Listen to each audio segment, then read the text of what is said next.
சென்னை மாநகரம் பட்டப்பகல் காலையில் 11 மணிக்கு ரோட்டில் பரபரப்பாக எங்கிட்டு இருக்கிறவங்களுக்கும் இந்த பார்க்கில் அமைதியாக இருக்கிறவங்களுக்கும் நிறையா வித்தியாசம் இருக்குது. இந்த பார்க்கில் இருக்கிற எல்லாருக்கும் ஒரு கதை இருக்குது, எனக்கு இருக்கிற மாதிரி. சரி, விஷயத்துக்கு வருவோம்.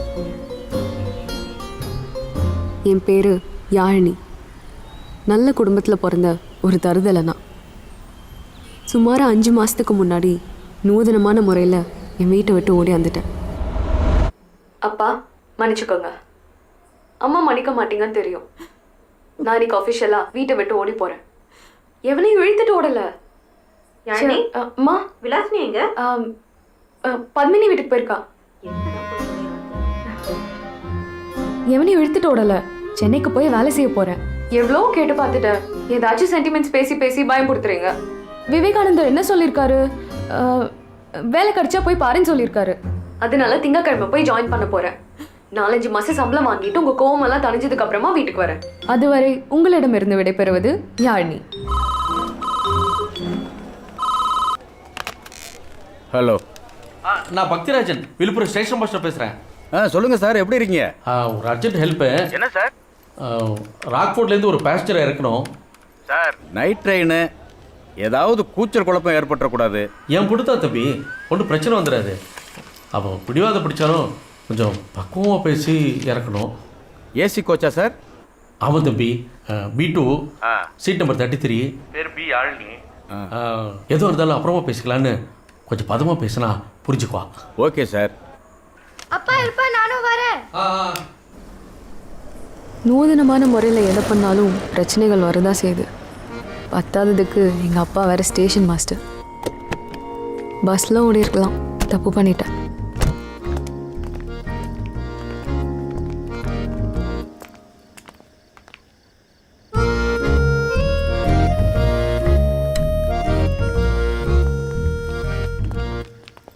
என்னம்மா பிரச்சனை உங்களுக்கு? எதுக்கு நான் சென்னை போகக்கூடாது? விழுப்புரம்ல கவர்மெண்ட் போஸ்டிங் வாங்கி விழுப்புரத்துலேயே என்னை கட்டி கொடுத்து விழுப்புரத்துலேயே நான் கிழவி ஆகிறது நடக்காத காரியமா? ஏய், யாரடி உன்னை விழுப்புரத்துலேயே கிழவியாக சொன்னா? நாளைக்கே கட்டி கொடுத்தா நீ ஆச்சு, உன் புருஷனாச்சு. ஐயோம்மா, ஆஃபர் லெட்டர் கையிலேயே இருக்கு. நாளைக்கு போய் ஜாயின் பண்ணணும். நீ புரிஞ்சுக்கவே மாட்டேங்கிற. உனக்கு பயந்துக்கிட்டு தான் நான் ஓடி வந்துட்டேன். ஏ, அம்மாட்ட இப்படி ஏன் பேசுகிற? என்னதான் இருந்தாலும் சொல்லாமல் ஓடி போனது தப்பு. புரிஞ்சுக்கணும், என்கிட்ட சண்டை போடு. உனக்கு என்ன வேணும் அடம் பிடிச்சாதானே அதோட இம்பார்ட்டன்ஸ் எங்களுக்கு தெரியும். அதோட சொல்லாமல் ஓடி போனா? அப்பா, நானும் எத்தனை வாட்டி கேட்குறது? உன்னை தனியாக அனுப்புறதுக்கு பயமாக இருக்குமா? எத்தனை ஆயிரம் பொண்ணுங்க படிக்கிறாங்க, வேலை பார்க்குறாங்க. நீங்கள் இப்படி சொன்னால் நான் என்ன பண்ணுறது? அம்மா, நான் அப்படிப்பட்ட தைரியமான அப்பா இல்லைம்மா. அப்பா 3 மணி நேரம் தான், எப்போ கூப்பிட்டாலும் வந்துடுவேன். நீங்களும் எப்போ வேணாலும் உடனே கிளம்பி வரலாம். சும்மா தேவையில்லாமல் பயப்படாதீங்கப்பா. சரிம்மா, நீ பத்திரமா போயிட்டு வாம்மா. அப்பா அடுத்து வரப்போகிற திருச்செந்தூர் எக்ஸ்பிரஸில் டிக்கெட் போட்டுறேன். உண்மையாவாப்பா? ஆமாம். போயிட்டு வா. அம்மா, இந்த பணத்தை வச்சுக்கோமா. அதிகமாக செலவு பண்ணி பழக்கப்படுத்திக்காத, பார்த்து செலவு பண்ணுமா. சரிங்கப்பா. ஏய், பிஸ்கட் பேக்கெட்டும் வாட்டர் பாட்டில் வச்சுருக்கேன், எடுத்துக்கோ. இவ்வளோ நல்ல விஷயங்களும் ஒரே நேரத்தில் காணாமல் போனால் அதுக்கு பேர் என்னன்னு தெரில.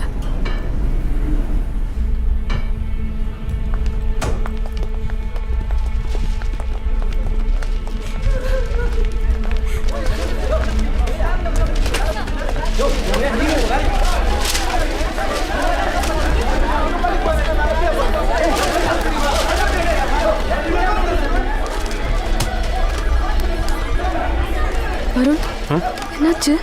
நியூஸ் பார்க்கல, கம்பெனி இழுத்து மூடிட்டாங்க, எல்லாம் போச்சு.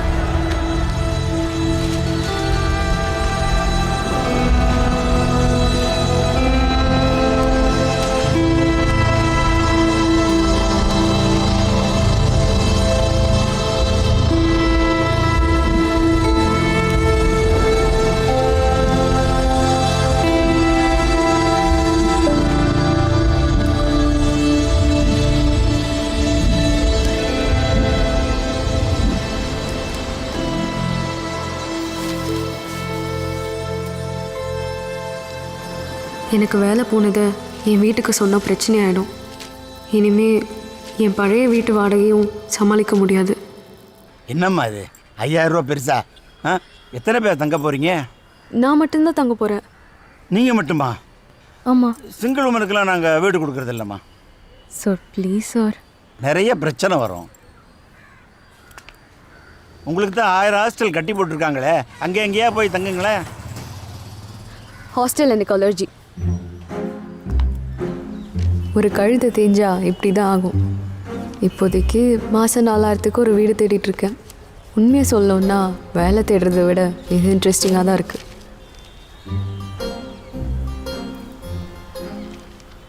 எனக்கும் ஒரு பாய் ஃப்ரெண்ட் இருந்தான். அதை பற்றியெல்லாம் பேசி பிரயோஜனம் இல்லை.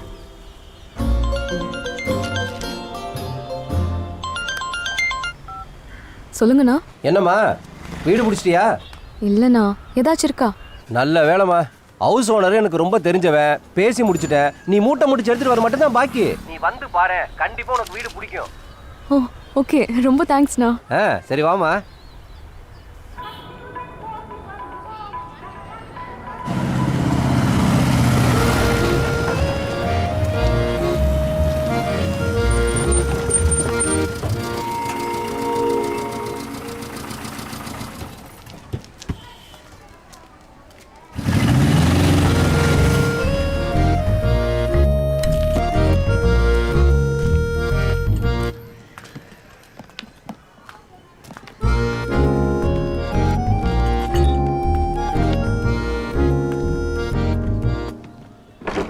ஏ பொண்ணு, புதுசா மேல குடியேற போறியா? ஆமாம். மேல ஆடல் பாடல் மியூசிக் இதெல்லாம் போட்டு டான்ஸ் ஆடக்கூடாது, தெரியுமா? ஓகே. ஆ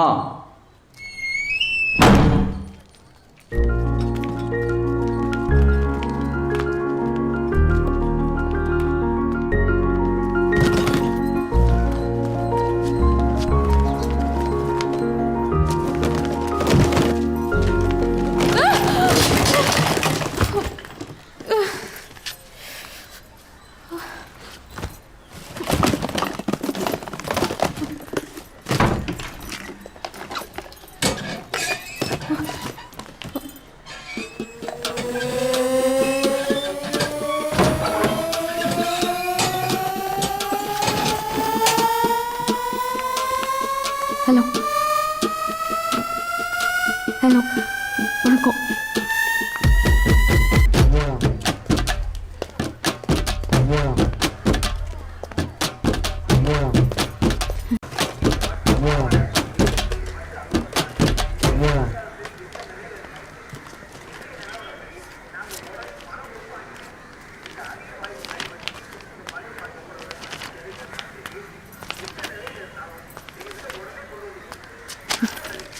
என்ன சார் பண்ணுறீங்க?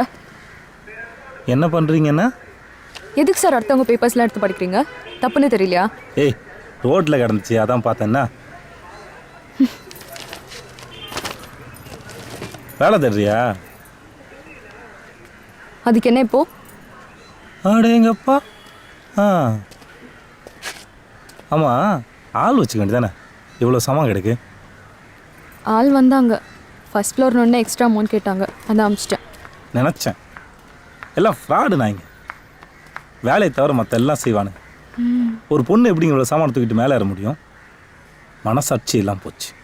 ஆமாம் சார், இங்கே யாருமே பாவம் பார்க்க மாட்டேங்கிறாங்க. எவ்வளோ கேட்டானுங்க? எக்ஸ்ட்ரா 100 ரூபா. 100 ரூபா தானே? ஆமாம். தூக்கு தூக்கு, தப்பு இல்லை.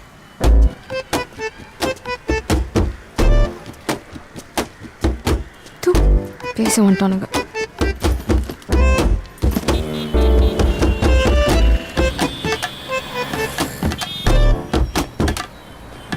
வெளியே அனுப்புறதுக்குள்ள போதும் ஆயிடுச்சுங்க. அது ஏன்னா கேட்குறேன்.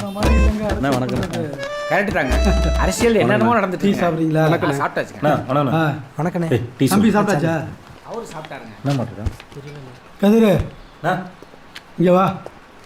ஏய், நம்ம பகுதி ரத்னம் இல்லை, அவர் பக்கத்து வீட்டுக்காரங்க. ஏதோ ஒரு சின்ன பிரச்சனையா, பார்த்து பெருமையாக பேசி முடிச்சு கொடு. சம்பத்து இல்லைண்ணா? சம்பத்து வீட்டு வேலையாக போயிருக்கான், சம்பத்து மட்டும் இல்லை, இவனும் எனக்கு தம்பி தான். வணக்கம் தம்பி. பேரு கதிர். பிரச்சனையை வளர்க்காம சும்மா பண்ணிக்கிங்க. சரிங்க. இந்த வந்துடுறேன்டா. சரிண்ணா.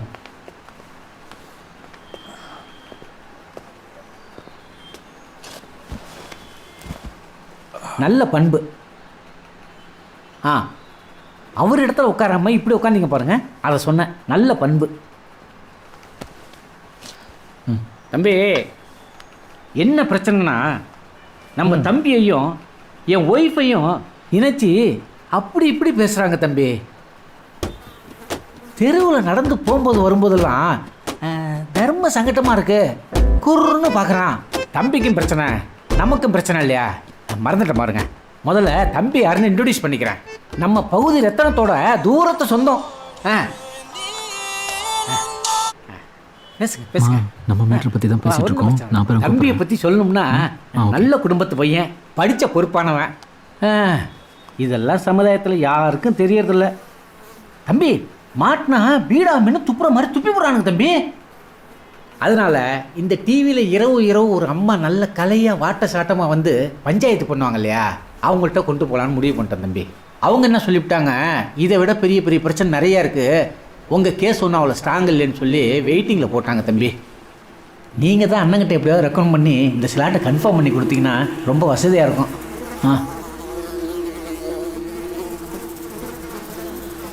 தம்பி யாருக்கு தம்பி?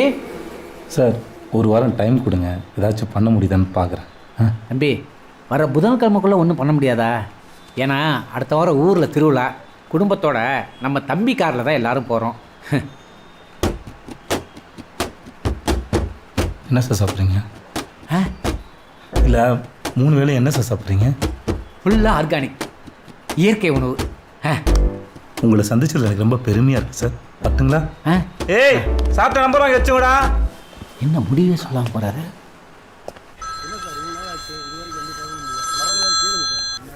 ஹலோ. டேய் மச்சி, அண்ணன் ரொம்ப அநியாயம் பண்ணுறாரா, மொக்க பஞ்சாயத்து தான் தலையில் கட்டுறாரு, எல்லாம் ரொம்ப ஓவர் சொல்லிட்டேன். ஏய், அண்ணன் பிரச்சனையை அண்ணன்கிட்ட பேசு, என் பிரச்சனையை என்கிட்ட பேசு.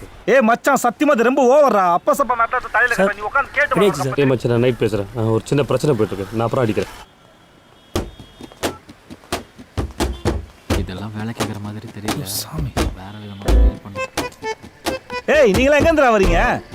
வெள்ளையும் சொல்லியுமா தொப்பையை தள்ளிக்கிட்டு உங்களுக்கு தான் சலை தானே வைக்கணும். நமக்கு இது பஞ்சாயத்து பண்ணுறதுலாம் திறமை இல்லைண்ணா.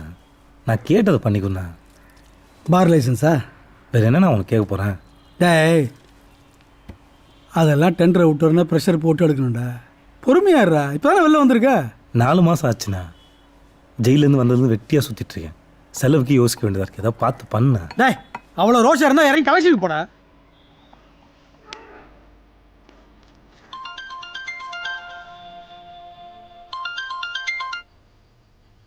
ஹலோம்மா. அம்மா இல்லைம்மா, நான் அப்பா பேசுகிறேன். சொல்லுங்கப்பா. எப்படிப்பா இருக்க? நல்லா இருக்கேன்ப்பா. இல்லைம்மா, அடுத்த வாரம் நானும் அம்மாவும் உன்னை பார்க்க வரலான்னு இருக்கோம். ஐயோப்பா வேணாப்பா, இங்கெல்லாம் கண்ணா பின்னான்னு இருக்கு. ஏன் என்னப்பா, என்ன ஆச்சு? இல்லைப்பா, வேலையெல்லாம் கண்ணா பின்னான்னு இருக்கு. எனக்கு உங்களோட டைம் ஸ்பெண்ட் பண்ண முடியாது. நானே பிளான் பண்ணிட்டு வரேன்ப்பா. ஓ அப்படியா, நீ வந்துறியா? அம்மா நேற்று ஃபோன் பண்ணப்போ நீ ஃபோன் எடுக்கவே இல்லையாமே. நேற்று ரொம்ப வேலைப்பா, டயர்டாகி தூங்கிட்டேன். காலையில் தான் பார்த்தேன்.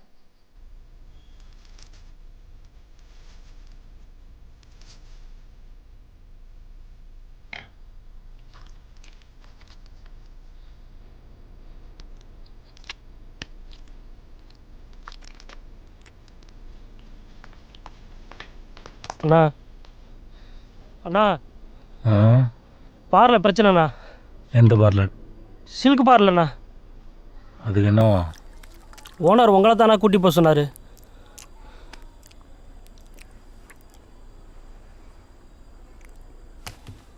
ஒரு ஊருல ஒரே ஒரு வீர, அவன் பேர ஆகாச சூர.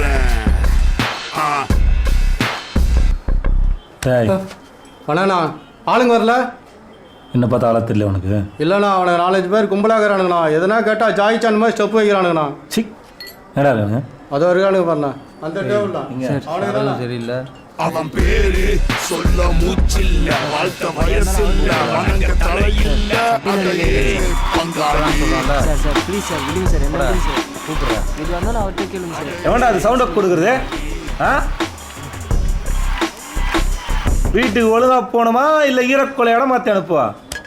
குடி வந்த இடத்துல அட்டு சரக்கு குடிப்பீங்க, அதை நாங்கள் கேட்கக்கூடாதா? அட்டு சரக்கு ஏடா மூத்திரம் வாங்கி குடிக்கிற பசங்க உங்களுக்கு அட்டு எது அசுதுன்னு தெரியுதா? ஏடா அந்த ஜோக்கு? யார் ஜோக்கு? வாயப்பார. ஏய் பட. Good good. பெரிய மனுஷன் பேசிட்டு இருக்க. அடி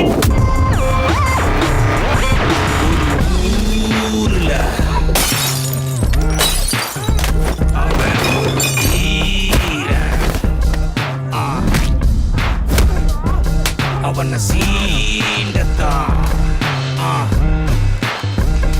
கிட்ட வந்து பாரு.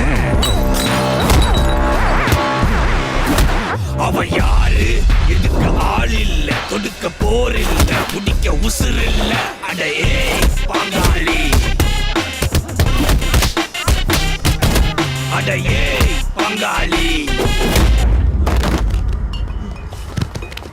அடி